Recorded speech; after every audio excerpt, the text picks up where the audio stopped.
Hello, good morning, good afternoon, good evening, and welcome back to another episode of the Matchball podcast. My name is Rohan Shirgopikar, and joining me is my co host, Mr. Siddhant Sonawane. Hi, Sid, how is it going? अरे it's going super मस्त दिन चालू है. The transfer market is not very good though for my club, but ठीक है चलो. How are you doing, bro? I'm doing very well. In fact, I'm very happy with what happened with the transfer window for my club, and we will definitely get into that in the later stage of this episode. Before we get into this episode and all the stuff that we have to discuss, we would like to thank every single person who took time out and listened to the inaugural episode of this podcast. And once again, a very big thank you to Mr. Manas Singh for taking time out and coming on our episode. Now, simply moving on to the next order of business, let's talk about what has transpired in the past few weeks. Sid, let's get your raw opinions, raw thoughts, honest reaction to whatever has happened in this chaotic and dynamic transfer window this season. So, if you ask me, this has been one of the most iconic transfer windows in the past 3 or 4 years. Considering COVID, you have Ronaldo who's come back to Manchester United. You've seen Messi leave Barcelona. The two probably goats of our era leaving their clubs. So this has to be an iconic transfer window. And even considering COVID, clubs have not held back. Many clubs have not held back in their spending criteria. Like there are clubs who have spent more than 100 million, and there are clubs who are willing to spend at least 200 million but couldn't get the transfers done. So it was a great transfer window for many clubs, and for one club though it was a very bad transfer window, and unfortunately I happened to support that club. We'll get on to that as well. So I also want to know what are your thoughts on the transfer window. Well, that you have pretty much summed up a fair bit of what is going on in my mind as well. But this transfer window, we also saw a lot of youth that is being transferred from club to club. I mean, usually you have all the heavy hitters and the prolific strikers and commanding defenders who are, bought and sold. But this season, we also saw lots and lots of investment by big clubs in youth. Now, we do have that on a regular basis in the transfer window, but I personally feel that in this season's transfer window, we had more investment in youth than the one before. And fortunately, the club which I support, Chelsea, it has a fantastic academy which we have seen in the past few years, and I would go on to say that it is the best academy in the Premier League right now.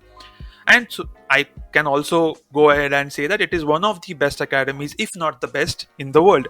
And we have had so many outgoings, which are products from the academy who literally cost us no funds to sign. And barring the fact that we have made some profit on them and that has helped reduce our net spend and fund the transfer of incoming Romelu Lukaku, it has also shown that if you put investment in the right age at the right time in the club and believe in some sort of a long term project, then that can yield results financially and otherwise also. I mean, the transfers which Chelsea have made in this season, there are buyback clause or there are some other clauses as well. I mean, most of them are loan deals, some of them are transfers with a buyback option, and that basically shows that not only do we have faith in the youngsters that they are well enough, they are good enough to be valued at that particular amount, but we can also buy them back in the future if they perform probably better than the club expected. So that is one of the biggest takeaways for me from this transfer window, barring the ridiculous transfers that have happened, which we will get into at a later stage. Yeah, I agree with you. Yeah, you guys only spent net spend of 3 million for Lukaku. I think 117 million out and 120 million Lukaku in. So great transfer window for you guys. मतलब ठीक है. Whatever you spent, you almost got back everything. And then plus Lukaku भी कुछ तो revenue generate करेगा, एक तो गोल मारेगा, तो हो जाएगा. शर्ट सेल करेगा, ये करेगा, वो करेगा. It was a good, yeah, it was a good transfer window. Yeah, so I have covered a fair bit of my club's transfers, and we will get into that at a later stage. But let's immediately get down to business and talk about your club, Barcelona Football Club. Let's talk about everything. Would you like to start off with the elephant in the room? That is the number 10, the former number 10, Lionel Messi.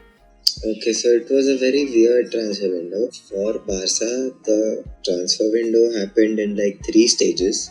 First stage was like 2 months back when the Euros and the Copa America was happening simultaneously. Pehla was a simple policy by Laporta and Plains कि जो भी free है उठा लो.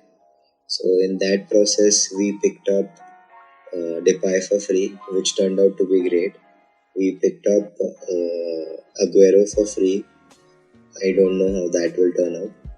And we picked up this guy, Eric Garcia, for free.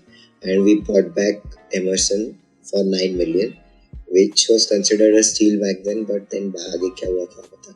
Second half of the transfer window was a shock. It was complete the Messi chaos when it's like अरे यार wage bill match नहीं हो रहा, ये नहीं हो रहा, which now I feel it was quite a planned move by Laporta कि कुछ आवाज नहीं होगा, फटाफट से बेच दो, and that was the best way to deal with the Messi situation if it was pre-decided कि उसको छोड़ना है.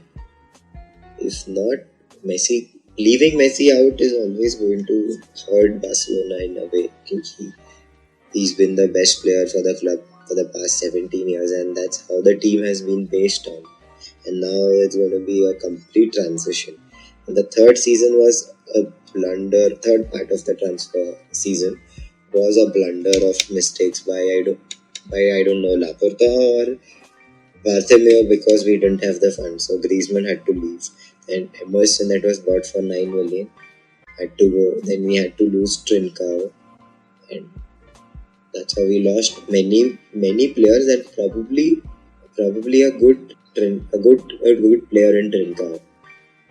मतलब अच्छा player है यार, and he's young, so that's the Barca roundup. We're basically screwed against Bayern because we don't have any top player, leaving Depay and De Jong, I guess, and Pedri if he plays well. Okay, so that was a very genuine and honest roundup of the Barcelona transfer window. I only feel that despite the obvious losses in the form of Leo Messi leaving and not good enough, not replacing him with good enough signings, or probably not exactly having a visible project in mind right now while assembling the team, I still feel your biggest loss, not only financially but otherwise also, is the loss of Griezmann back to Atletico. So it basically gives Atletico the tag of title favorites now, given that they have a front three of Felix, Suarez, and Griezmann. But that is the reality right now, that you have basically handed the title back to Atletico probably for the second time if we don't see a potential collapse in them. But yeah, we have made a transfer profit of 100 million, मतलब almost 100 million by selling and wage cut issues. Now we don't have to pay the wages of Messi and Griezmann. That's an add-on to the transfer budget, and that's how we applied to, that's how we bid for Dani Olmo and Haaland. Haaland is not confirmed, but Dani Olmo we did. Yeah, Dani Olmo you did, and Leipzig were like they were not going to sell that too at such a late Yeah. stage in the transfer market. So you never know. शायद जनवरी में आ जाए. Dani Olmo आया तो I am happy. चलो, at least we have one good player in his prime, or going to be in his prime. So are you like really happy with the Chelsea signings, or do you think that you could have signed a player or two? If you ask me about the Chelsea window, now, if you look at position-wise, we are stacked in the front even without Lukaku's arrival, and we have pretty much reliable centre backs that can bail us out for one season, I feel, given that Azpilicueta is aging and Thiago Silva is there for only a year, and Antonio Rudiger is considering all his options before signing a new contract. Now, given that scenario, the arrival of Lukaku is something which I am very happy about. If you've ever seen my socials, I am very vocal about my happiness with the arrival of Lukaku. The only thing that I am a little bit worried about is that does this mean a substantially reduced playing time for Timo Werner? Now, don't get me wrong, I'm not saying that Werner is better than Lukaku, but when it comes to pace and off the ball work rate, I personally feel Werner is at par with Lukaku, if not better. Because given the pace that Werner has, I mean, the Champions League final goal happened because Werner moved away from the center that allowed a big pocket of space for Havertz to run and Mount to Yeah, make that he assist. basically stole Ruben Diaz away from him. Precisely. Now, whether Lukaku would do that as much as Werner would do, I feel he would. But I would not want a situation where Timo Werner reduces his playing time more substantially than expected. That is the only little thing I'm worried about. But on the plus side, if I'm getting goals, if I'm getting assists, if I'm getting fantastic hold up play, if I'm getting a potential person in the race for the Golden Boot, I will take that with my eyes closed. That I'm very happy with the arrival of Romelu Lukaku. Barring him, I think the other arrival for us was Saul Niguez, who was a deadline day signing, a very rare one after a long period of time, and one that was surprisingly very complicated. I mean, even after Fabrizio Romano's "Here we go," there were still paperwork and lots of delays that caused Saul Niguez some concern, which he mentioned on Twitch and said that he was very unsettled and was very unhappy with whatever was going on, and it was a little bit of a challenge for him. Now, talking about his role in the Chelsea mid, we have Kante, we have Jorginho, we have Kovacic, and we have Ruben Loftus-Cheek. Now, unfortunately, this season, N'Golo Kante has become injury prone. It's a very recurring thing that is happening for the past 6 months or so. And Jorginho and Kovacic cannot complete the entire season by themselves. Even when Kante is fit, if Tuchel chooses to play him from the bench and let Jorginho and Kovacic run the midfield, I still feel for them 50 games is a lot. Probably I think we will end up playing 50 or even 60 games if we progress in all competitions. Okay. Now, in this situation, and think about the perspective of Saul Niguez, he is in a situation where Atletico have basically made him undroppable. And he also mentioned that because he was undroppable, he was in his comfort zone and he felt like he needed a new challenge. And right now in the Chelsea mid, you have only three options realistically, because Ruben Loftus-Cheek is not a fantastic backup. I mean, post ACL, Ruben Loftus-Cheek is a completely different player, and it's very unfortunate what has happened to him. We have Jorginho, Kante, and Kovacic, and the introduction of Saul means that we have actually 4 people who would be fighting for 2 spots.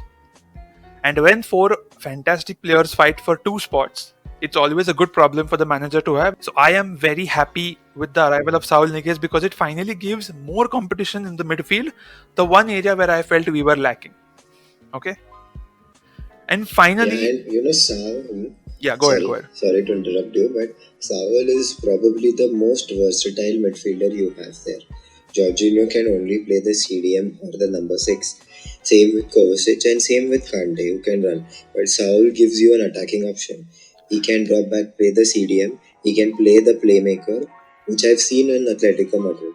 And he's a good dribbler also. So exactly. If you remember that mad goal against Bayern Munich, that mad goal where he basically dribbled past 3-4 players like they were nothing, and these were 3-4 players of Bayern Munich. And he's only 26.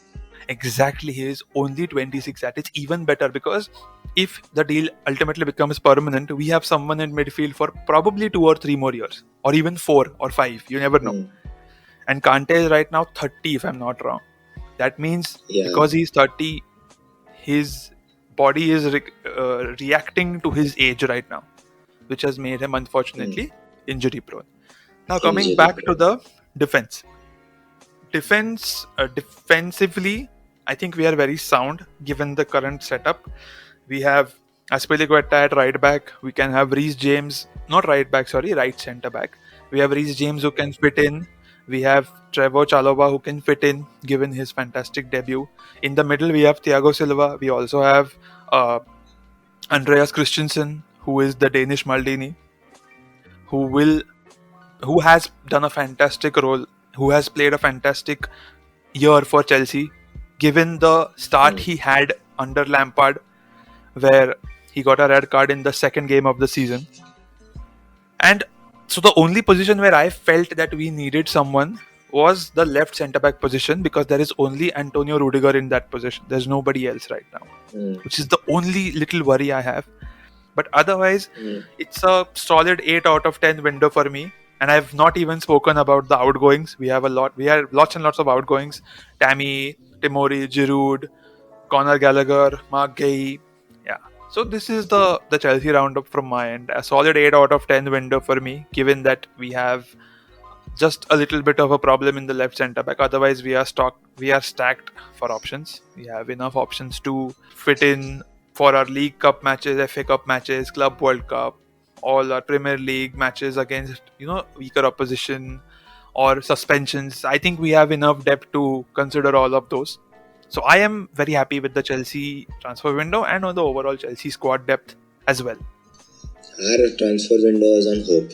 मतलब if you तूने बोल दिया सारा lineup का, so I'll tell you my lineup का issues. So we have keeping में Ter Stegen and Neto. Neto wanted to leave, उसको छोड़ने नहीं दिया, फिर बोला नहीं रुक. Neto is with us, and even Ter Stegen is with us. Then we have the four center मतलब defenders.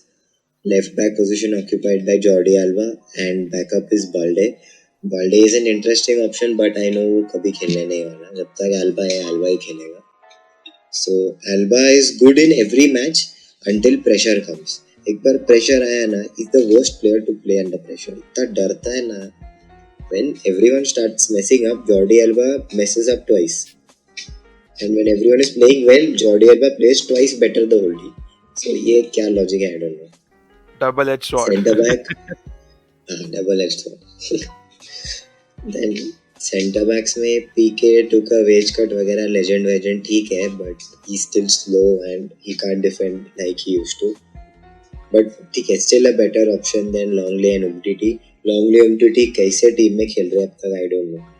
Longley Umtiti है. Araujo great centre back. मतलब अच्छे टीम में ना Araujo can be one of the best centre backs in La Liga. He's that good. Then and then next option is Eric Garcia. Eric Garcia तो पहले सब बोलते थे बहुत भारी है. Then one City game he messed up real bad. Then सब Barca fans बोले नहीं चाहिए. Then he came back and played an amazing first game. सब लोग बोले अरे मस्त है. Second game he got a red card. चलो bye. But my opinion, Eric Garcia is a very good ball playing centre back. और Barca के system में we need one centre back who can play like that. So Araujo and Eric Garcia का pairing would do wonders. लेकिन common पीके और Garcia खेलेगा जो दोनों same type के player. So I don't know why. Right back, we had good right back Emerson, but वो चला नहीं 2 game तो उसको हकल दिया. And Dest is pretty good, so we'll keep Dest. Roberto को right back मत खिलाओ यार, please, बहुत गंदा खेलता. And Oscar Mingueza last season खेला, so उसको भी खिलाएंगे कभी तो. But ठीक है, Oscar Mingueza played nice in right back position. इतना बुरा नहीं खेला वो, तो चलेगा. And midfield में Busquets past his prime, no use now. Frankie de Jong तो भाई क्या मस्त player है. The only player who is worth the money we paid for in these past 3 or 4 seasons. The only good player. Pedri, great talent, nice.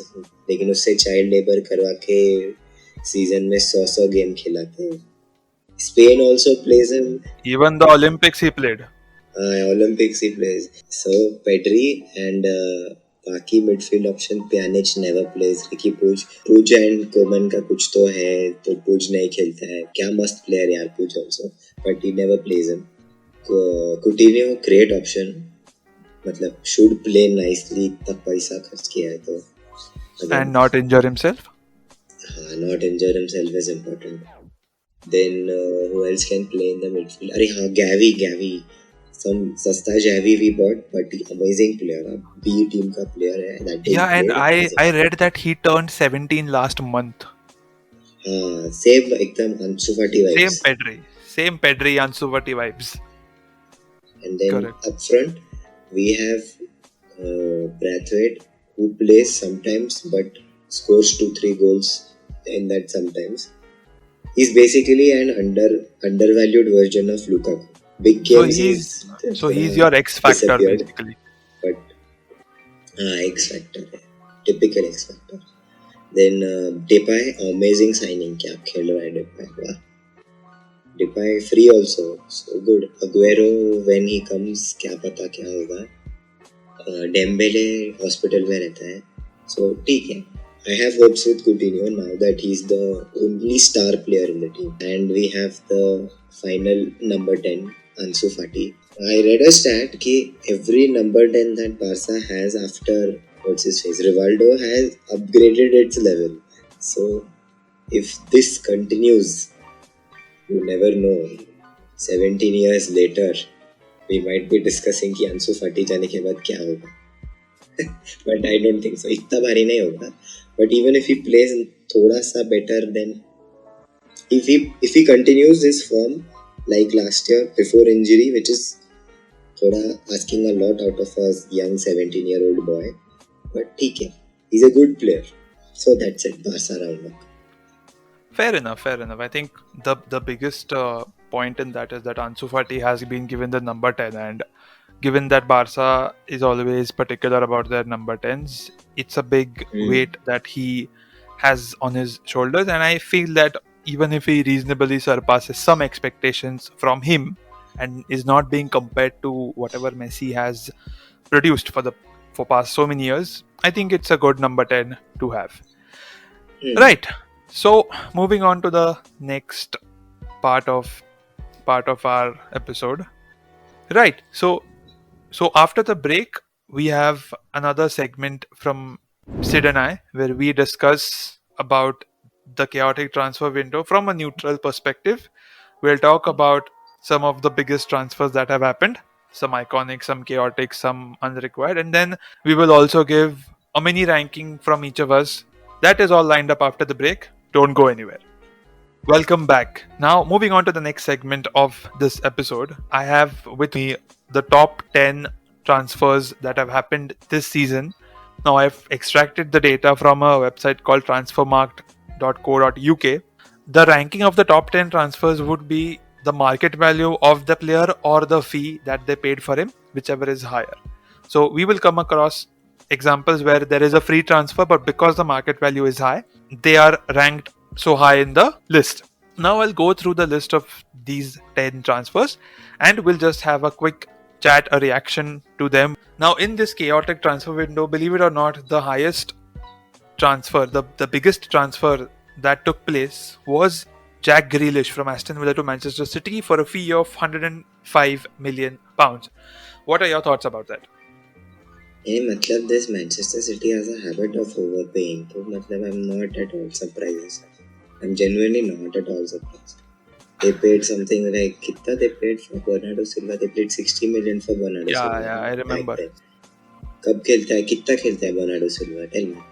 How much does Yeah, he and play? it's a recurring theme that Pep spends such amounts of money every season, despite saying to the media that they don't have money. So this is a bit of a strange business because I mean a team which already has Kevin De Bruyne, you would ideally feel that they don't need a player of Jack Grealish's caliber, but given De Bruyne's injury record right now and just a creative instinct in the team, given that Raheem Sterling is not the player that he was, for that Jack Grealish is a good option. I don't know whether he's worth 100 million or not, but given that City have a habit of spending so much money. I don't think they really bothered with the valuation. They wanted the player, they got the player. Now, second is Romelu Lukaku. I think I have spoken a fair bit about him.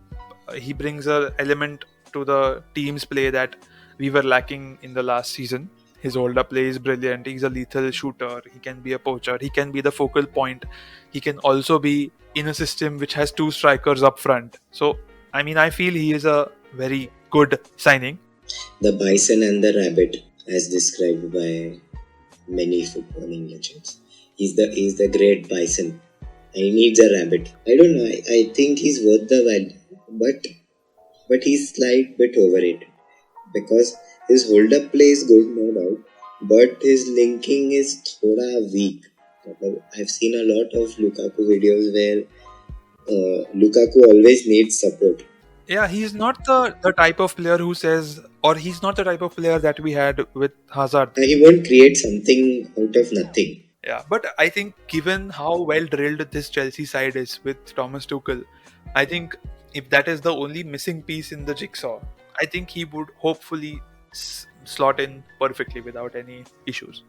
Right, so that's Lukaku for us. That's Lukaku. Moving on. The third, okay, so now this is a good one to talk about. So as per Transfermarkt, the third most expensive transfer this window is Jaden Sancho. This is good signing for them. He's a kind of player who can create, who can score, who can assist, who can dribble. He's basically a Hazard, Neymar, Messi kind of a player who can create something out of nothing. And he can also showboot if needed be. And with the inclusion of Ronaldo, usko khali ball dalna. And Ronaldo can jump 48 meters and score ahead. So theek hai. So great signing for United. United का transfer window super.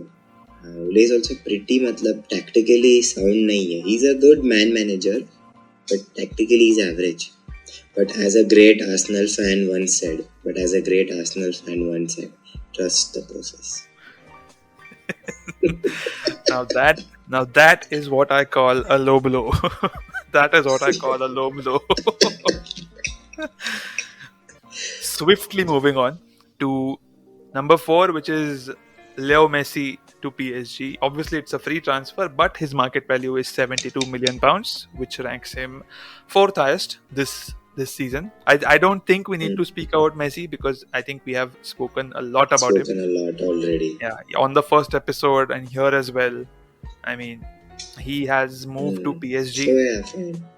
It's very evident that this is for the UCL. It's absolutely for no other reason. It's for the UCL. Yeah, no other reason. It's for the Champions League and for gathering fans in France. Oh yes, and hopefully bringing more rights, revenue. more money, more revenue to the club, to a club which apparently has no financial fair play norms. But we'll move on from that.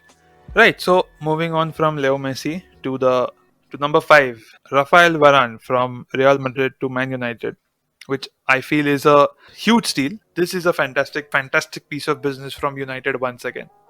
United ka transfer window is amazing. They finally have a defender who has a recovery pace. No one had the recovery pace, but Varan is fast and Varan has winning mentality, and he's only 25 or 26. Yeah, I think he's 28 if I'm not wrong. 28 for a defender is also... Yeah. I mean, look at Thiago Silva. He's 37 and he's still playing in the league with such experience. And given that defenders don't have to run as much as the forwards, you can always rely on defender performing well, even probably past 30 up to 31, 32 or even 33. Good player. Very good player. Winning mentality. Yeah, and given that he is reunited with his Real Madrid teammate, it might prove a very good leadership unit in the dressing room. I think these two players would provide them, and Varan definitely has the mentality to do that, like you rightly said. Moving on to number 6. Number 6 is Achraf Hakimi from Inter Milan to Paris Saint-Germain. Sid, go ahead. Achraf Hakimi, I was firstly surprised when Real Madrid let go of Hakimi.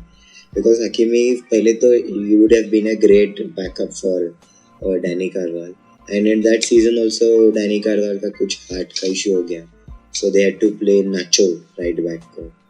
So great player, मतलब any team would have got Hakimi, फायदा ही होता था. He's fast, he can dribble, मतलब crossing भी decent है, कुछ गलत नहीं. So good player, good signing. Yeah, and given that in any team, if you have a good right back, Achraf Hakimi gives you the option to play right wing back.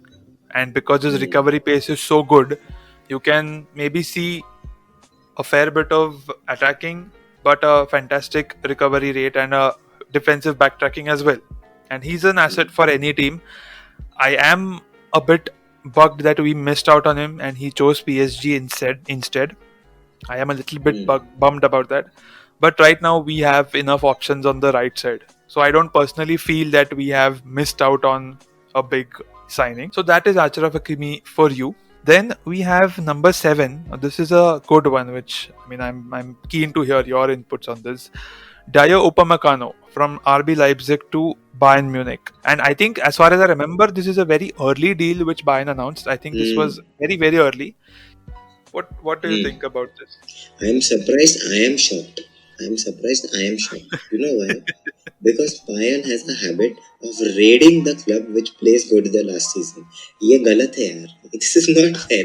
See, they got this guy Upamecano. Then abhi they announced Sabitzer. Yep. Okay, so 2 players तो they raided, and they also have their own manager. तो मतलब अब RB Leipzig कैसे league जीतेगा? How will they compete? This is so unfair.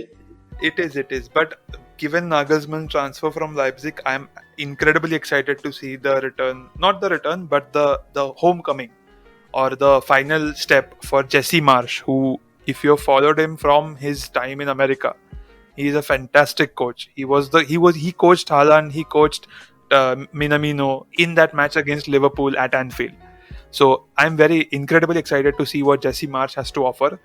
If talking about Upamecano, I feel that he's basically sorted for the next 8 to 10 years of his career, unless something dramatic happens. Given that if he plays regular first team football, that would also mean that he would feature for the French side as well. He will obviously. Boateng left na. Sula and वही है. Sula will always be back up in any scenario, even if there is Boateng or there is Upamecano. Moving on to the transfer of the best player of the Euros, Gigi Donnarumma from AC Milan to PSG. Another free transfer. Let's talk about that. Talk about that, क्या ही बोलेंगे यार. Complete monopoly. वैसे Keylor Navas is not a bad goalkeeper to have. I don't right now understand why they went for Donnarumma, given that Navas is playing so well and probably was their savior in crucial moments in the previous season. But I mean, given what happened with Chelsea when Courtois left and we were probably bulldozed, we were pressurized into a situation, into buying Kepa and basically paying whatever Bilbao asked. I think to avoid such a situation, they took Donnarumma. They probably would keep him to the bench for a fair bit of the season, given that Navas is playing so well. And I think it was very clear that Navas would be the number one keeper even with Donnarumma's arrival. I mean, that is something which would eventually happen. When you have 2 number ones, they would always want to fight for their position in the starting 11.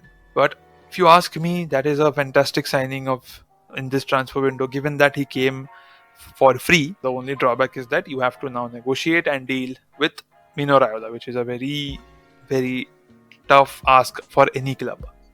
That is the only drawback I have. Moving on to the last 2, that is position 9 and position 10. We'll talk about number 9. It's Antoine Griezmann from Barcelona to Atletico Madrid. If loan transfer with an obligation to buy, and I think you did speak a bit about Griezmann. Antoine Griezmann. I think it's a situation where Barca have handed back the title to Atletico and effectively ensured that Madrid do not win anything. Real Madrid do not win anything. I think that's a 220 IQ gameplay by Laporta in giving Griezmann back to Atletico. अरे no, that's our only hope. That's our only hope. एक तो Atletico जीते नहीं तो सेविया जीते. हम जो we तो can't win. Obvious है. With that squad we can't win. And not with that optimism also you will not win. That's it. I think we've spoken a lot on Griezmann. Let's go to number 10. Yeah, and I don't want to rub salt into your already open wound. Okay, number 10. Let's make the discussion a bit more funnier. This transfer is this transfer, the market value of the player is 25.2 million pounds, but the fee paid for the player is 52.65 million pounds. हाँ, हमसे भी बदतर कोई है? It's Ben White from Brighton to Arsenal. अरे हाँ.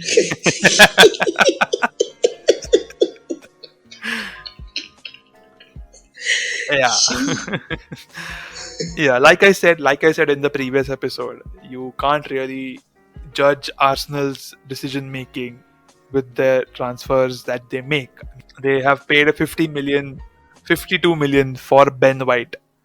But if you ask me, he's a decent defender. He played very well for Brighton, and his journey of some sorts has been a bit remarkable. He played for Leeds when Leeds were in the Championship. He secured promotion from Leeds. Then he was brought back by Brighton, played regular first team football, then called up by England for the Euros, and now he has a move to Arsenal. From Championship to Premier League to one of the big six. So that is a very good move for the player. But whether he's worth 52 million... No, he's not. Obviously, he's not. See, 52 million in a last transfer season bolte to even that I would consider. But I'm flabbergasted with this because COVID आ गया है एक साल में. 52 million is actually worth 100 million in today's transfer market. Right. So, if you're investing 52 million on a player, on a defender, and you've already signed Pablo Mari last year only. Yep. It's a sign that you failed in your defensive transfers and now you have to sign someone. So they signed Ben White. And you have to pay whatever it takes. Whatever it takes, the defender lana hai. So they signed the defender. And just to keep that in context, with 52 million in this transfer market, the players sold below 52 million were Messi, Ronaldo, Ramos, Donnarumma. See, you've got top players who got transferred and top players who can still play in their prime. Yep. To give you a comparison about this piece of business, Ben White was sold for more money than Kurt Zouma. And Kurt Zouma is a better defender than Ben White. Hands down. The only reason why he was sold from Chelsea was because of playing time. If he wanted to feature for France, he needed regular playing time. And he was not going to get that under the Lukaku fees. Yeah, that is also there.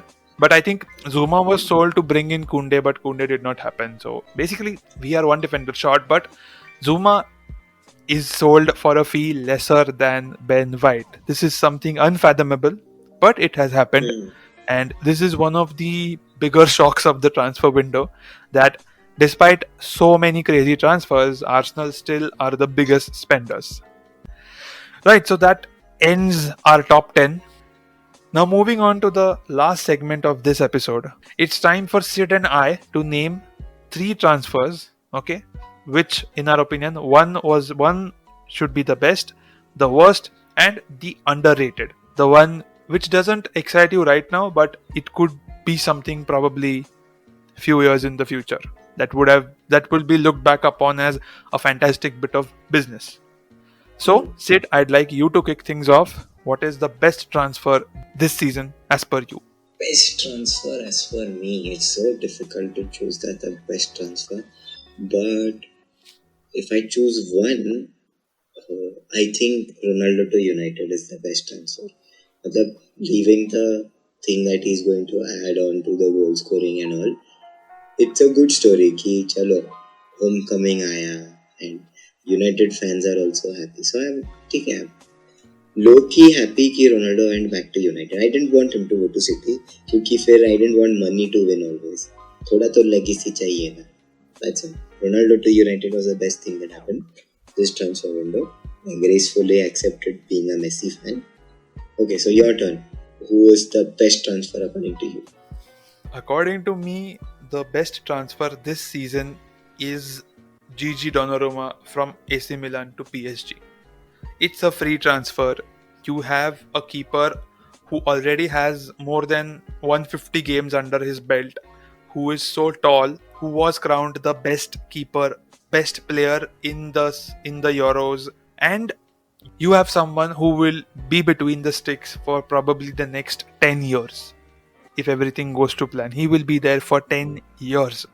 You have nothing to worry about, and the best part is you have signed him on a free transfer, and that is a fantastic piece of business by PSG. And I know I said a while back in this episode itself that I don't understand why they rushed and took him, but I can then from a different perspective think of what happened with Chelsea, and that is why I feel that they have ensured that their future goalkeeper is secured for the next 10 years at least. So that for me is the best transfer this season. Now moving on to the worst transfer this season. Worst transfer. Sid, let's hear your worst transfer.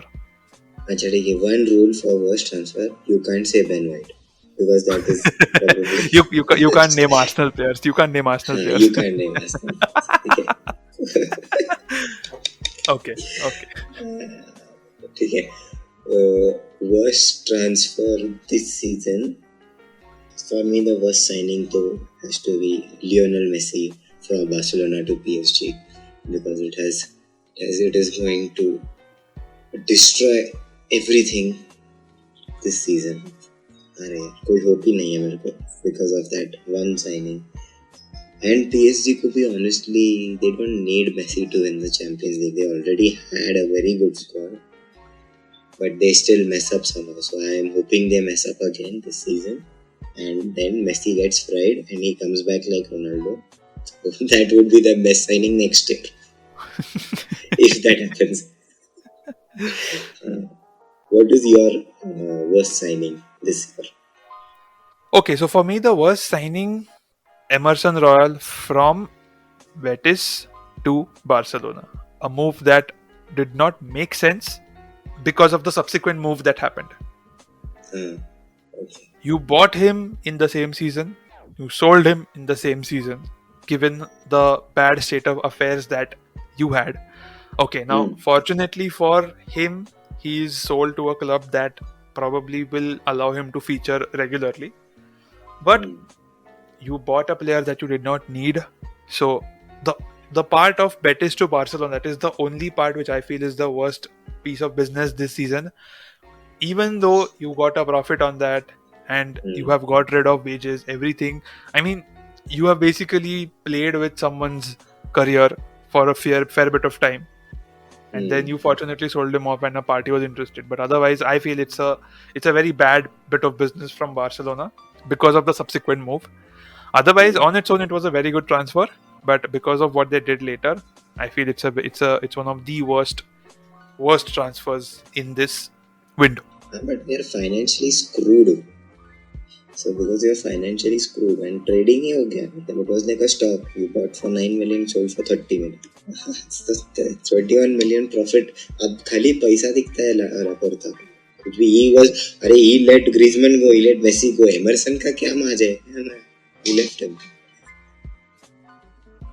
Right. No, it's fine. I mean, I like I said, the profit part of what they did, that was forced and everything. But otherwise, I did not like that transfer because you potentially played with someone's career for a brief period of time.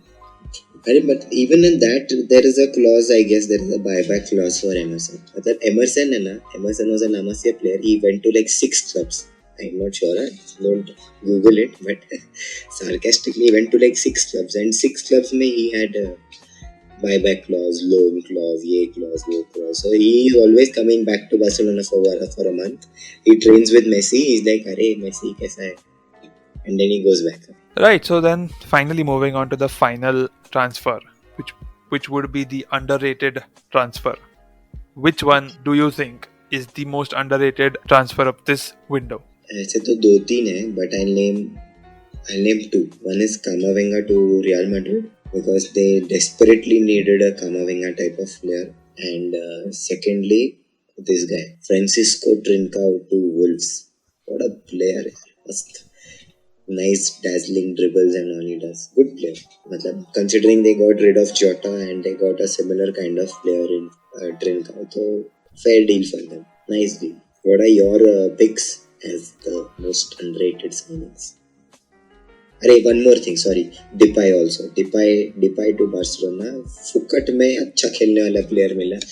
I have seen 160 million worth players come and then not playing even 10% of their worth, and this guy comes off. So I feel Depay would be a underrated signing of the season for you. For me, if you ask me, I also have 2-3 options to talk about, but I'll stay true to my club, and I'll say Fikayo Tomori from Chelsea to AC Milan. He's a very, very underrated signing. I mean, it was actually a loan move that happened this year and a deal that got made permanent in this window. So he was let go in January, I think just after, or I think just before the Lampard sacking. And then Tuchel came in, and probably we fans felt that Tomori needed some time, and he needed a chance under Tuchel to prove himself. But I think the club had different intentions. They basically sold him to AC Milan. AC Milan got him for 28 million pounds, if I'm not wrong. Yeah, they got him for 26 million pounds. They got Fikayo Tomori for 26 million pounds, which is a steal deal for a 23-year-old English centre back who would probably feature for England a couple of years or even a year or so in the future. You never know. So that is a fantastic piece of business by AC Milan. They have paid a fair bit of money, but I think given the career of Tomori and the longevity, I think this would be something that people would look back and say that it's a very underrated signing and a very good bit of business by AC Milan. My other names were also Trincao, and I also had another AC Milan player, Mike Maignan, who came from Lille after winning the league. So basically, AC Milan were in a bit of a trouble given the imminent exit of Donnarumma, but with Maignan they have secured their future for another 5-10 years at least. So that is also a fantastic piece of business.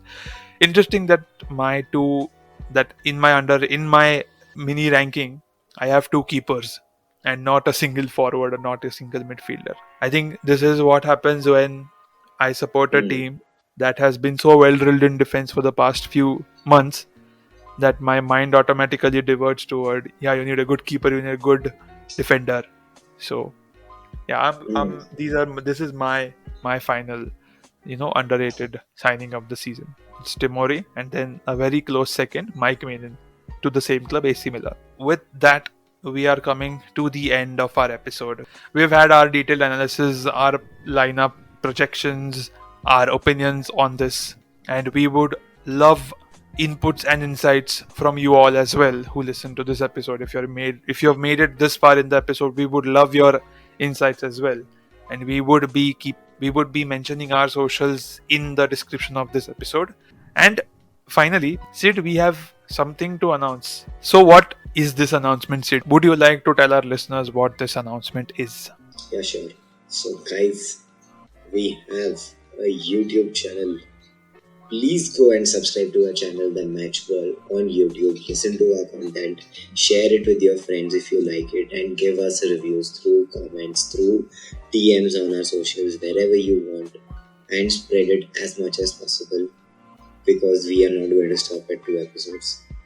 Absolutely not. We love talking about football. I mean, we love doing what we are doing, and we will keep doing this. We would just like your support in any way possible. And we would be dropping down links to all the socials, the YouTube channel, the podcast, everything in the description of this episode. Feel free to check that out. With that, we have reached the conclusion of this episode. Thank you all for listening to this episode. Thank you for tuning in. We will catch you all in the next episode. From Sid and I, Goodbye.